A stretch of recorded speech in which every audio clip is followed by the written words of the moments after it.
Nothing new. Okay. Hi, everybody. Welcome, welcome. Um, Thanks for joining me. What a night, huh? The Tortured Poets Department is live, and it's live everywhere but here because while I'm going to be doing a album review and a track by track review, there will be no actual playing of songs, but it's taken over the world today, so you can find them. And I hope you liked them. I liked them. Um, the way I'm going to do this is I'm going to do album thoughts followed by a track by track review. And that is, but if I'm nothing if not flexible. So we can change the format to something that works for us if need be. Hey, Robin. Um, so, one, two, three, let's go, bitch. First off, first album thoughts. As we now know, there are two albums. This was revealed at 2 a.m. when most people thought she would be revealing bonus tracks at 2 a.m. She revealed a second album, the Tortured Poets Department Anthology. I only heard this theory from one person amidst all the two references that we talked about, in the placard. Many two references, and I heard one person in the Swiftie community say it meant two albums, and I cannot believe that that is what happened. That is true. This video only covers the 16 tracks from the album The Tortured Poets Department and one bonus track, The Bolter. As for how we will address the second album, stay tuned. First off, Tortured Poets Department, beautiful music. As Frankie C put it, in past albums, the music seemed more like a backdrop to her incredible lyrics. Well, this album, the music rose to a level of almost equal partnership. It's so relatable, yet so specific to her life. Something we're going to be discussing today. For a woman who's made a career of oversharing, this album is her most personal, most microscopic, most brutal, and most adult. Like Harry Potter, where the early books are childlike and not really threatening and with only a hint of danger, and then the later books are terrifying and facing real consequences. That's what I got from this because now our little Taylor is all grown up. And I'm not just talking about cursing, which she's been steadily experimenting with in the last few albums. I'm talking about truly adult lyrics and truly adult themes. Now let's explore each song one by one. The first one is Fortnite, which will be the music video released at 8 p.m. tonight. It features Post Malone, and I'm almost always surprised by which song Taylor chooses to be her first one out of the gate release. I suppose Fortnite, as the first track of the album, sets the tone for the journey, but it's far from my favorite. These songs are full of blame, a theme that Taylor is certainly familiar with, but this album is it is admittedly, she said this in oh so many words, the autopsy of her 6-year relationship with Joe Alwyn to explore the cause of death after the body is cold. And now there can be no more speculation. It seems Taylor Swift fell in love with Joe Alwyn because he didn't care that she was Taylor Swift, and in the end, she ended things because he didn't care that she was Taylor Swift. He didn't want to marry her. He didn't adore her like the world did. He didn't burn with any fire, and Taylor loves the flames. And this is what makes it so relatable, but so specific. No one knows what it's like to be Taylor Swift, the great and powerful. But many of us are familiar with waiting too long in a relationship for something to happen. Many will critique that at 33, she is too old to be writing songs like this, that it's a stage meant for your teens and 20s. But if I dated Frank for 6 years and he didn't want to get married and he wasn't particularly impressed with my accomplishments, who's to say I wouldn't be feeling this way at 33? I don't have a lot to say about the first song, but if you guys do, please write it in the comments. The second song is the title track, The Tortured Poets Department. The first 5 songs are undeniably the true breakup songs. We've all been there. This song reflects the immediate feelings of who's going to love you like me? Who's going to know you like I do? Who's going to love you like I do? And again, maybe she should have been writing these songs and these sentiments when she was a teen. But when she was a teen, she was busy starting something that became quite huge. And in this particular aspect of her life, she has not achieved what she would like to have. Want proof? Notable lyric. At dinner, you take my ring off my middle finger and put it on the one people put wedding rings on, and that's the closest I have come to my heart exploding. Track 3. My boy only breaks his favorite toys. Loved this song. The music is so damn good. I thought that the first time I heard it, and I thought it when I was done, because Taylor has this way. I don't know about you, but definitely with me, the song I like on the first hearing the most is almost never the song that I like the most after multiple hearings and stepping away from it. But this song, I have a feeling, is going to remain number one. It is such a good song. And while it's a breakup song, it focuses on the aspects of how excited you are when the toy is new and that toy breaks because you play with it the most, and how you are not as interested once the toy breaks. But the broken toy, Taylor, comes back with the lyric, once I fix me, he's going to miss me. So, my boy only breaks his favorite toys. Number one for Erin so far. We'll see. The next one is Down Bad. And I can't say it enough. We've all been there. Crying at the gym. The lines, fuck it if I can't have him. Fuck it if I can't have us. I might just die. It would make no difference. That's the post-breakup ritual. That's the post-breakup script. Down Bad. Can't get out of bed, which is juxtaposed with a kind of champagne bubble music background, which is kind of funny. She's like down bad and the background is almost cartoony. Again, champagne bubble rising up happy, but I don't know. Maybe that's to show, despite what you're doing, despite how you're feeling, the world's going on. Or, I don't know. Maybe she's just being clever. It's funny how you can, another thing about this is listening to these songs, because we're almost done with the true breakup songs. It's funny how you can instantly go back to this time in your life when you listen to Taylor. A lot of her songs are like this. Songs about being cheated on, even if you were never cheated on, you feel something evocative of it. But if you've gone through the things that she sings about, it's amazing how you're back there. No matter, even if it was a long time ago, even if none of your breakups were atomic like hers seemed to be, you return to that time because her lyrics, she has a way of putting words into exactly what it feels like. Do you guys agree? All right, the last of the true breakup songs with Joe Alwyn, So Long London. It is very melodic. As predicted, I predicted this, many people predicted this, it's a reverse or nullifying of the song London Boy, where the best boys come from London. That was the theme of London Boy.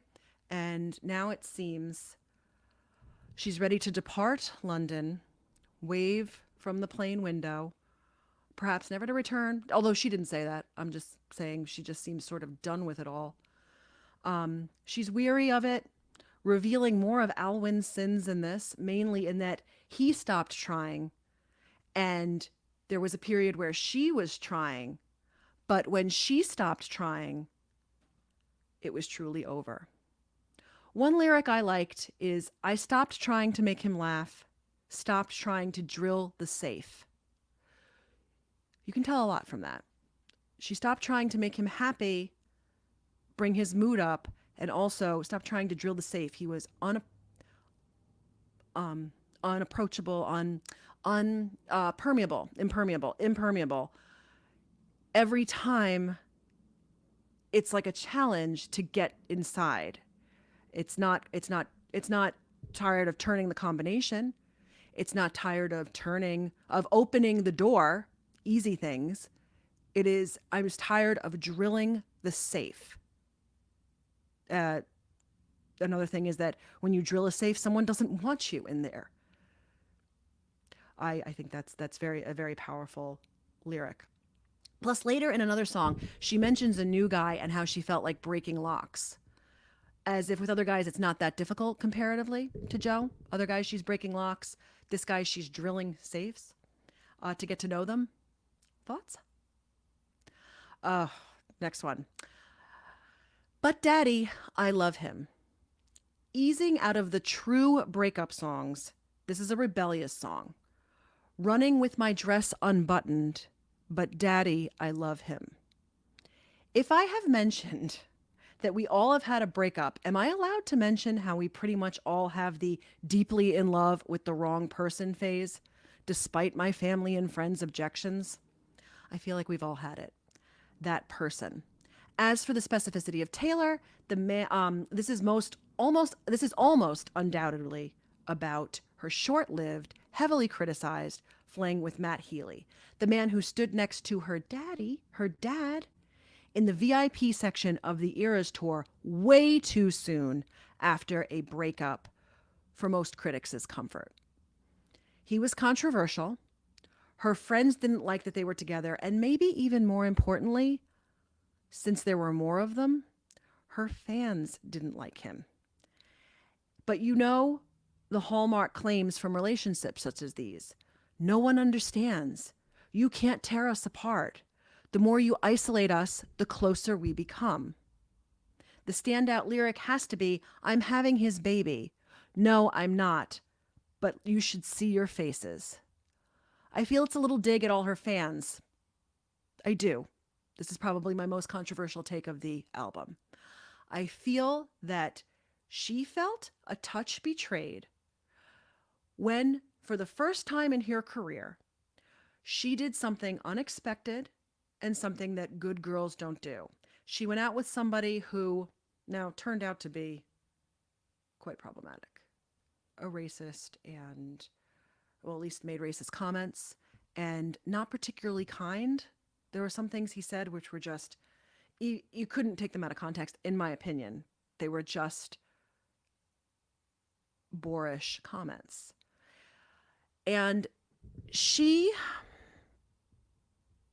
despite dating a myriad of men, she never really did this, where it was somebody that was kind of, I'm trying to use my words carefully here because this isn't in the script. Not Paula, they had all of the guys that she dated had a theme, and it was good guy, attractive, knight in shining armor kind of thing. Definitely Harry Styles back in the day, Jake Gyllenhaal, myriad. Yeah. Did I say the wrong word? Thank you, Paul. This was the first time I feel as if she strayed from the script, strayed from the standard, and instead of support, a lot of fans were like, no, Taylor, you can't do that. And she doesn't like to be told what she can do after she gave so much to her fans. And after, and hearing that at 33 or 32, whenever this was, you don't want to hear that. You don't want to hear that you can't do it. You're not smart enough to make your own decisions. He's wrong and you won't last. And hey, my girl Erin. Hey, TD Freelancer. Thanks for being here. Thank you. Thank you so much. She doesn't want to hear that. And I'll go back to the script now. That's what I think you should see your faces means. I think it means us. I'm not going to say if I was anti-Matt Healy, but you can probably tell what side I was on. I feel kind of badly now. I feel like maybe I should have been like, you can do whatever you want. Hundreds, Paul, not hundreds. Not hundreds. Decidedly not hundreds. Paul is not our fact checker, although he is awesome. Very, very funny guy.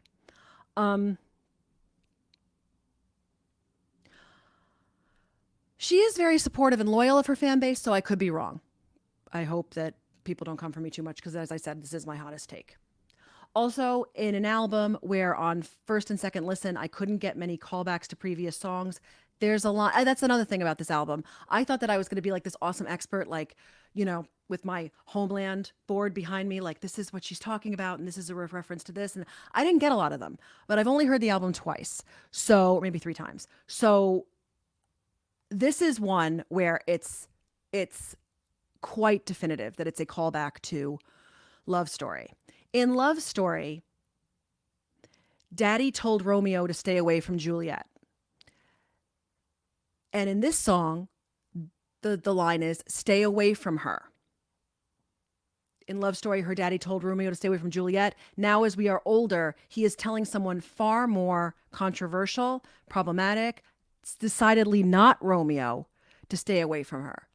Not the fairy tale, not innocent, grown up and darker. Next up, Fresh Out the Slammer. Remember how I said it was the end of true breakup songs? This is a soft slide back. The most distinctive aspect of this track is that the rhythm changes in the middle, which is, I don't know. I'm trying to think of a song where she does that, and I can't think of one.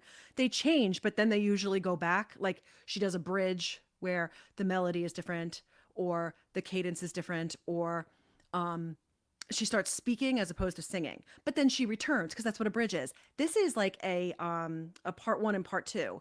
There are two different song styles, and in the middle she switches it up, which is the only time she does it in this album. Could be the only time she does this in the career, but you guys can check me on that. If she's done that before, but I don't know of a song that she's done that. Anyway, on face value, it concerns the other side of a post breakup. Initially, you feel so bad, you can't get out of bed, but after a bit, you feel the relief of no longer being in a taxing, trying relationship. She says, I've done my time. I'm back in society. She even mentions welcome bashes.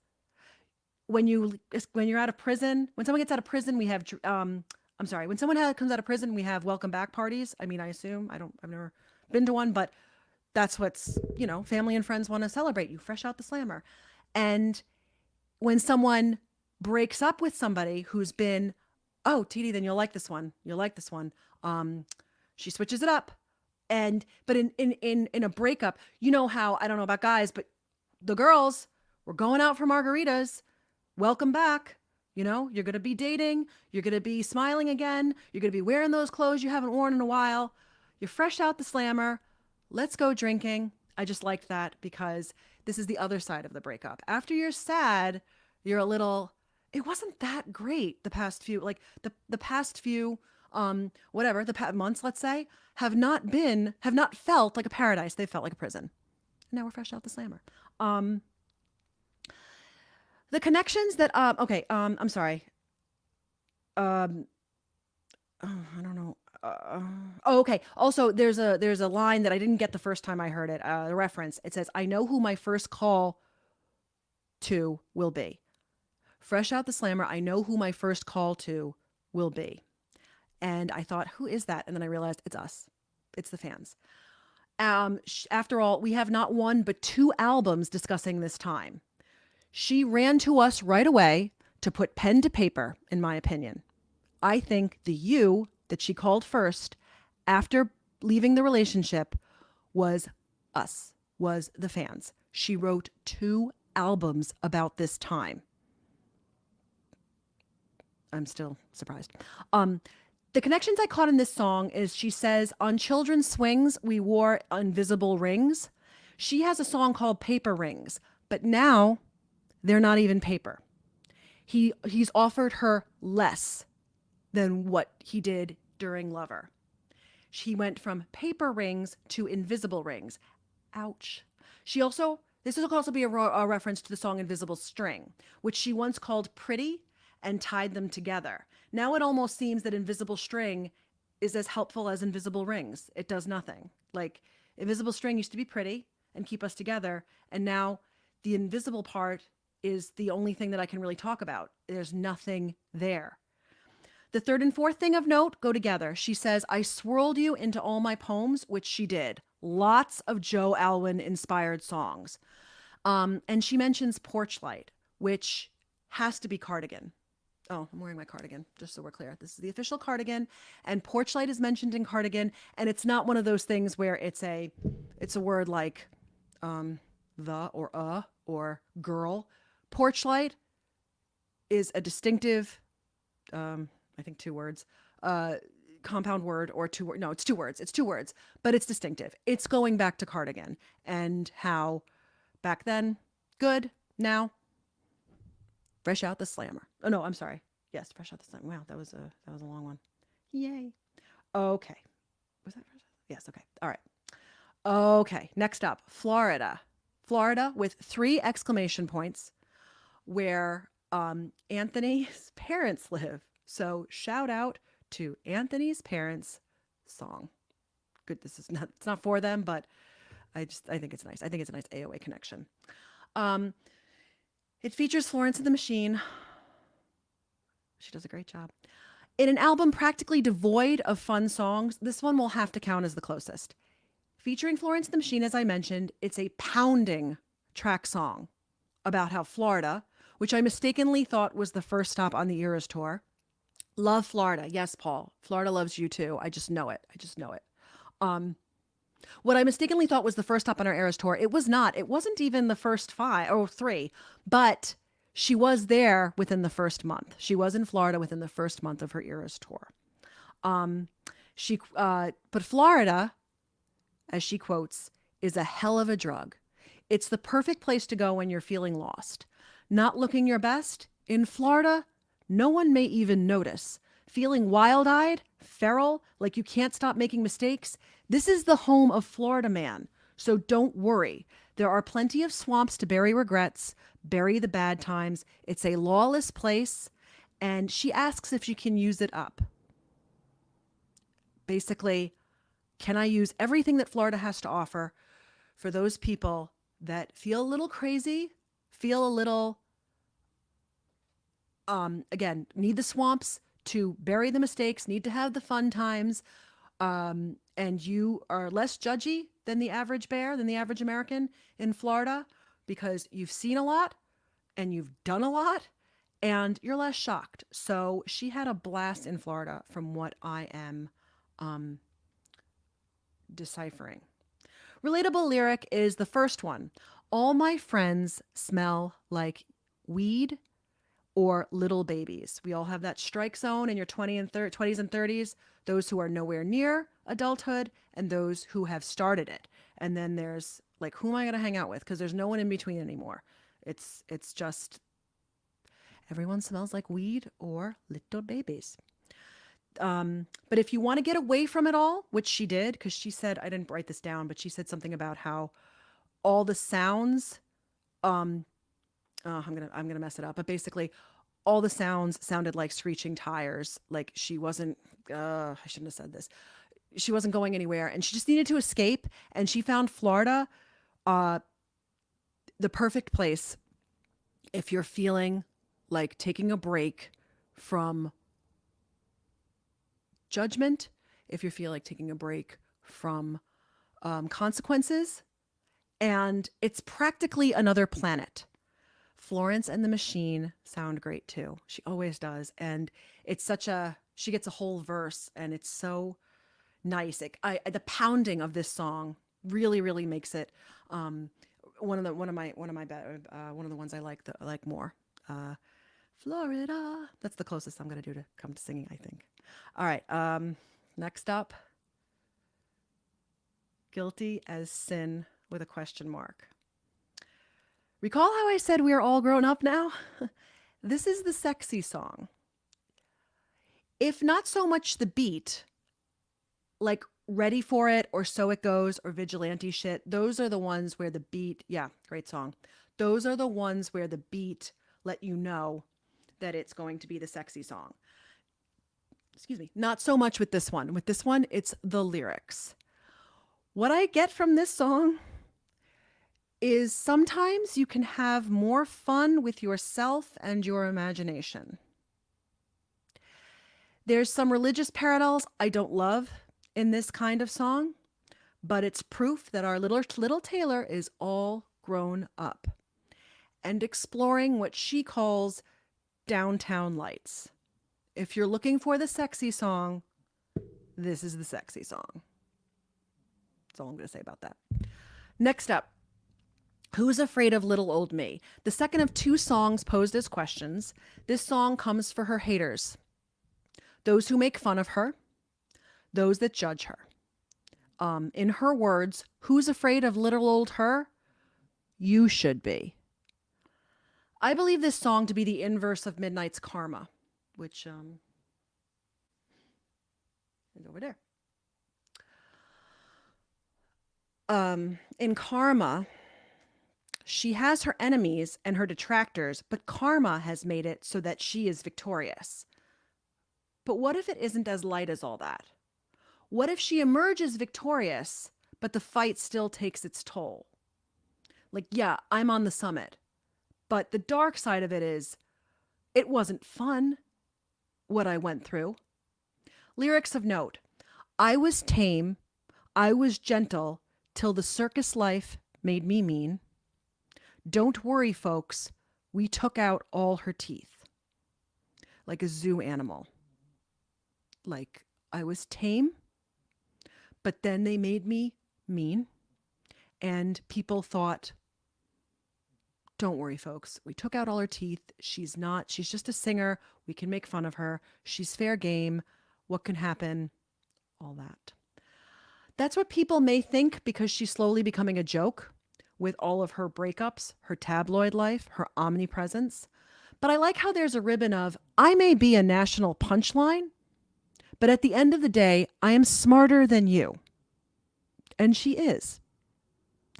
I am playing chess in tournaments when most of the world does not know how to play Candyland. And I am not as harmless as you think. Frank also believes that this song's music matches the lyrics the most closely of all the songs in the album, which I agree with. This song is angry. The music is angry. The lyrics are angry. And it's sort of a, you, the media, detractors, haters, may not like me, but you're still humming my songs. And I'm not toothless. I'm not going to not fight. I don't like it. I don't. Again, karma may be the reason why I'm succeeding, but there is a consequence to all of this making fun of her and ridiculing her and making her a joke.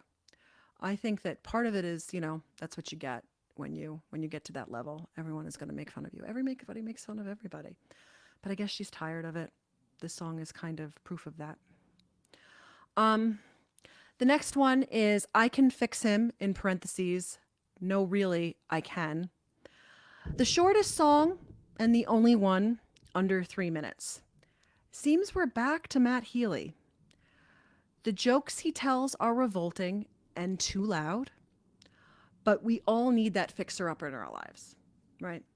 I talked about But Daddy, I Love Him. There's always the person where they're not perfect, but there's so much chemistry. I can make those parts that I don't like perfect. I can bring him up. I can make him tailor-made to me. No pun intended. I can fix him. No, really, I can. You say it to the doubters until you get to the inevitable conclusion, which is also the last line. Whoa. Maybe I can't. I don't have much to say on this one. It felt out of place in the timeline and honestly too much of a repeat But Daddy, I Love Him. But that's just me. It's the shortest one. Oh, LOML. Deep breath, everybody. This is the one I need to treat with kid gloves. The most haunting one. Oh, thank you, TD Freelancer. Always nice to see you, and thank you for being here. It really means a lot. Appreciate it. All right. This is the one I need to treat with kid gloves. It's the most haunting one, the most haunting melody, the most haunting lyrics, the one that makes you feel, There's always one. A lot of people were saying track 5 is historically the gut-wrenching track of all the Taylor Swift albums. Consistently, like every single album. And I don't know why this one wasn't track 5, because for me, it was the one where I would, deep breath. Um, this is the obligatory who is this one about? There's always at least one, and this is the one. This is the one. Could it be an X? Hi. Hello. What a great picture and a great name and a great hi. Hello, hello, hello. Very, very, very happy you're here. Um, okay, so this is tell me if I'm right, T Swizzle 13. This is the one that is who is it? Could it be an X? I've also heard it could be Joe, in a way that after they broke up, they slid back, which happens. I don't know. Trendy track on the album. Yes, yes, yes, yes, yes, yes, yes. Yes, it is definitely. Yeah, I told you. I told you. It's the who's the one. We all love it. We're all here for it. Okay. So the first or maybe second or third line, the point is the first paragraph as who's gonna stop us from waltzing back into rekindled flames?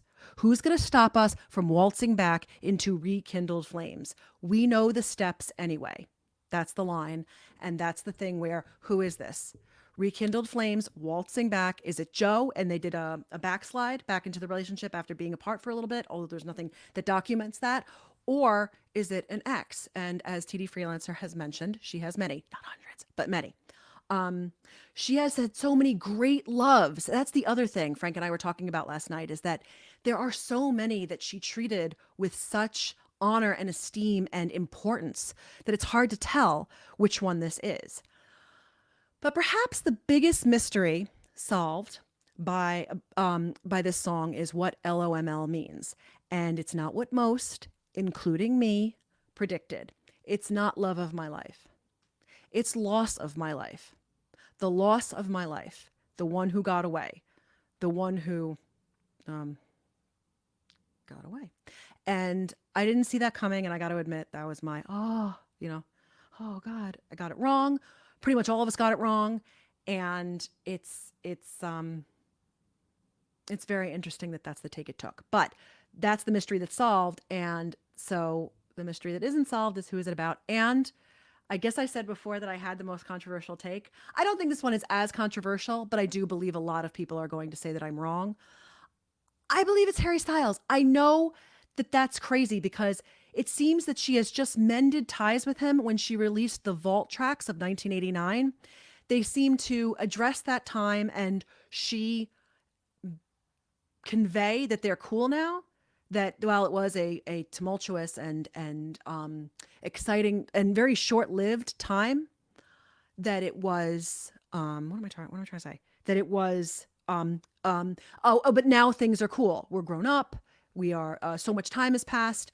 We run in the same circles, and it's all good. So I don't understand that. That makes me think that this might not be Harry Styles, because why would you mend a fence and then write a song like "Loss of My Life"? But who else could be the subject of the line, "You shit talked me under the table with talk of rings and talk of cradles"? Come on. Come on. Please don't tell me it's Matt Healy, despite some passing evidence it could be him in the song. That relationship was 5 minutes. How could he be the loss of her life? I mean, really. Matt Healy was a rebound. He was short-lived. He was a douchebag. And he could not be the LOML. I can't accept it, even though I'm reading a lot of that. Relationship was 5 minutes. And also, there's a line in the song, Mr. Steal Your Girl and Steal My Girl is a One Direction song.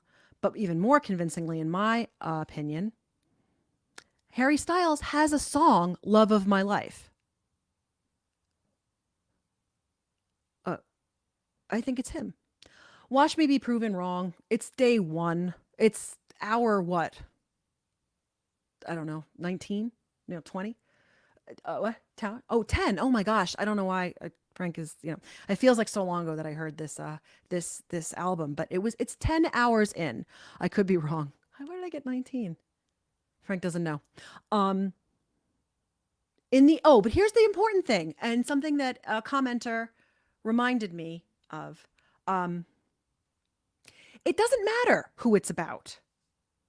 In the end, it doesn't matter who it's referring to. It's about the universal sadness we feel when someone who says, I will always be there, leaves. And that's why it's the most haunting track. And that's why it's the one that made me go. But when I exhaled, it was time for I Can Do It With a Broken Heart. I like this one. I like this one. Upbeat for this album. She has to do the tour, smiling, dancing, happy while she's brokenhearted. I actually couldn't believe how fast she went on tour after breaking up with him. I think it was, I don't know, it was weird because the first few cities I saw footage, and she had announced I don't think she had announced the breakup yet, and she still seemed to be singing the Joe Alwyn songs with happiness. I don't know where they were in the relationship at that point, but the rest of the tour, she had to do it with a broken heart. And yeah, you don't have to do national tours when your world falls apart. But all of us, when our world falls apart, we have to go to work and barbecues and baby showers, and we have to run errands. We have to keep going with a broken heart and put on a brave face and make sure nobody worries about us. A man is yelling 1, 2, 3, 4 in the background of this one, which I like. It's like as soon as you want to relax and be sad, once more from the top. I like this one. We've all, again, I'm going to say this a lot because there are only so many ways I can say it. We've all been there. And it doesn't even have to be a breakup. When you're going through hell, you have to keep going, and you have to do everything with a broken heart. And she's saying, mine was a national tour and international tour. It's the day-to-day that kills you. Man, that should be in the parentheses. You know what I mean? After, it should be, I can do it with a broken heart, in parentheses. It's the day-to-day that kills you. Too bad, Paul. You got there too late, because that's brilliant. Okay. The next one, my least favorite. The Smallest Man Who Ever Lived. I am not the only one who was surprised that Matt Healy got much more than a cameo in this film. She seems mad in this one. Perhaps this is acknowledging that you may have loved him, but Daddy from track 6 was right. And not only can you not fix him like you promised in track 11, but he ended up being the smallest man in the world. I mean, that ever lived. The smallest man that ever lived. I don't know. I don't understand why a small, relatively short relationship with somebody I don't feel is worth this much paper and ink got so much coverage. It could also not be about him, but let's be honest, it's about him. There are references in the song that are, kicking out the stage lights. I think he did that. There's drugs, and he is definitely struggled with addiction.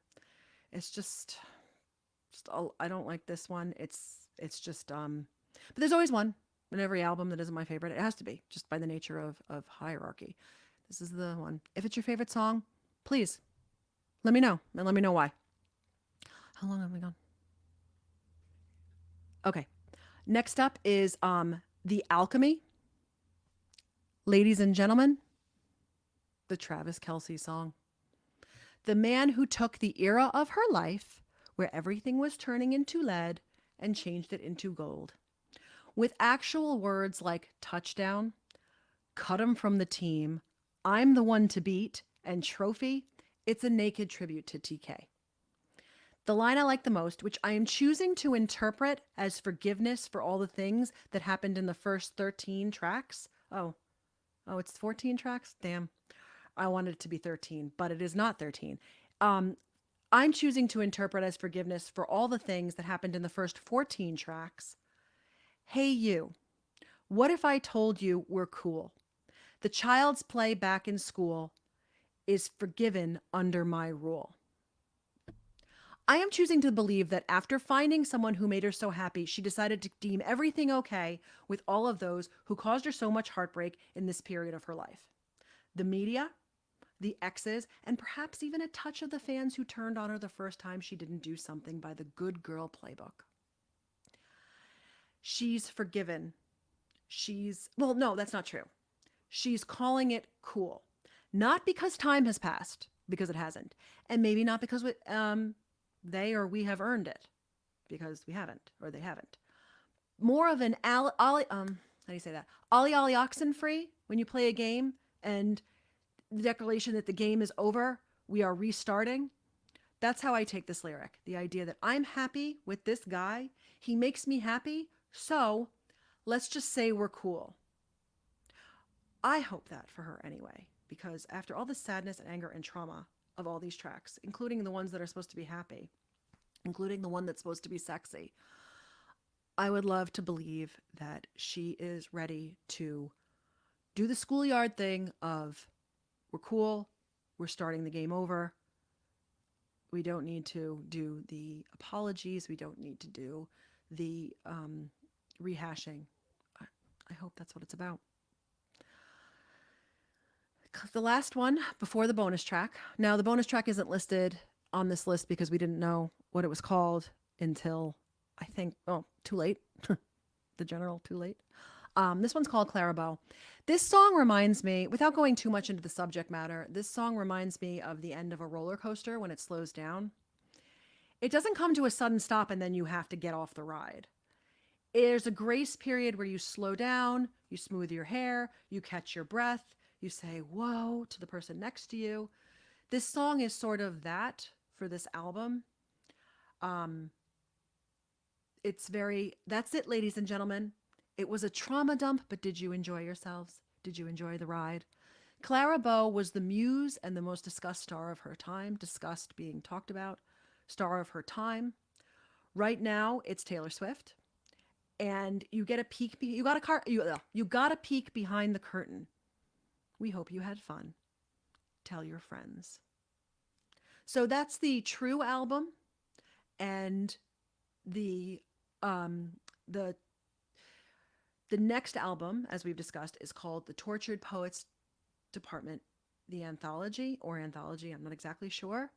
But this song, The Bolter, is, oh, thank you, hun.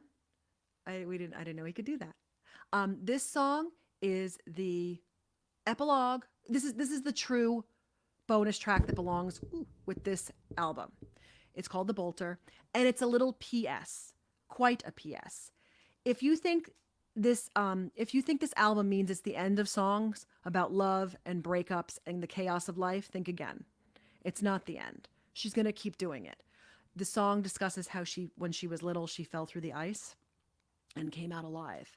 She fell through the ice and came out alive. It's not the end. It's not even close. So that was my review of the Tortured Poets Department and the bonus track. Again, there is another album. Stay tuned to AOA for when I will be discussing those 15, you heard me right, 15 songs. Very, very exciting. Who would have thought it? Who thought she had the time to do 2 albums right now? Thank you, Robin. Yes, thank you. And I should really conclude with thank you for those of you who came. 10 o'clock on a Friday during a work day is not an easy feat, and I appreciate that. And for anybody who's visiting on their own time and reviewing the tape, I appreciate it. I'm super, super grateful. Thank you for everything. Thank you to Frank, my producer. Thank you to Dexter, who's snoring next to me. And thank you to Taylor Swift, most of all.